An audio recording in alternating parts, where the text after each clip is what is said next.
कुरुक्षेत्र धर्म और कर्तव्य की भूमि आज एक बार फिर से ज्ञान और आध्यात्मिकता के प्रकाश से आलोकित है, जहां 15 नवंबर से 5 दिसंबर तक अंतर्राष्ट्रीय गीता महोत्सव (आईजीएम) 21 दिवसीय महाकुंभ चल रहा है। इस भव्य उत्सव का मूल निहित है गीता जयंती के पवित्र दिवस में, जो उस क्षण का स्मरण कराता है जब मानवता को भगवान कृष्ण के मुख से शाश्वत सत्य की प्राप्ति हुई थी।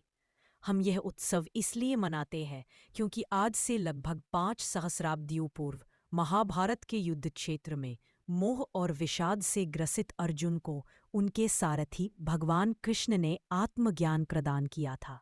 गीता के 700 श्लोक मात्र एक धार्मिक ग्रंथ नहीं, बल्कि यह जीवन का एक संपूर्ण दर्शन है, जो हमें आत्मा की अमरता, कर्म की अनिवार्यता और स्वधर्म के महत्व का उपदेश देता है।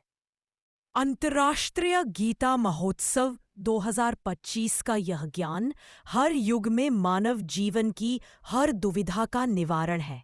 यह उत्सव ज्ञान की जीत और अज्ञान पर सत्य के प्रकाश का प्रतीक है, और इसी ज्ञान को विश्व पटल पर ले जाने के लिए आईजीएम का आयोजन किया जाता है।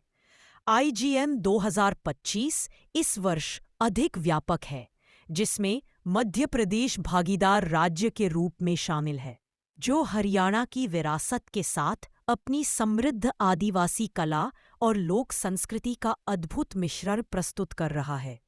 महोत्सव का बौद्धिक आयाम अत्यंत महत्वपूर्ण है, क्योंकि अंतर्राष्ट्रीय गीता संगोष्ठी का विषय इस वर्ष है श्रीमद् भगवद्गीतोक्त स्वधर्म, शांति, सद्भावना एवं स्वदेशी की प्रेरणा, जो गीता के सिद्धांतों को आधुनिक राष्ट्र निर्माण और वैश्विक सद्भाव के साथ जोड़ता है।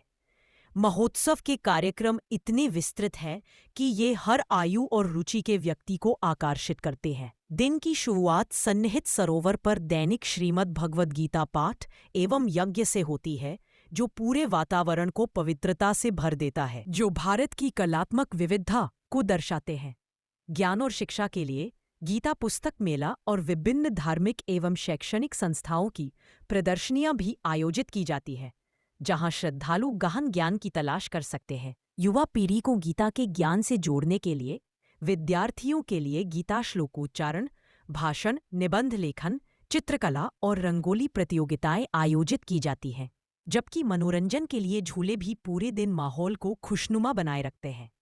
आईजीएम का मुख्य आकर्षण इसकी भव्य शामें होती है, जहां पुरुषोत्तमपुरा बाग में मुख्य मंच पर 24 नवंबर से 1 दिसंबर तक भव्य सांस्कृतिक कार्यक्रम होते हैं। इन कार्यक्रमों में सुरेश वाडेकर और अनूप जलोटा जैसे महान पार्श्व गायकों की भक्तिमयी प्रस्तुतियों के साथ रास कला मंच द्वारा रामायण का मंचन भी शामिल होता है। संध्या का सबसे पवित्र और भावुक क्षण भजन संध्या और महाआरती का होता है, जो ब्रह्म सरोवर के पावन तट पर होती है। यह दिव्य दृश्य हजारों दियों की रोशनी से सरोवर को जगमगा देता है, जिसका चरमोत्कर्ष 1 दिसंबर को होने वाला दीपोत्सव होता है।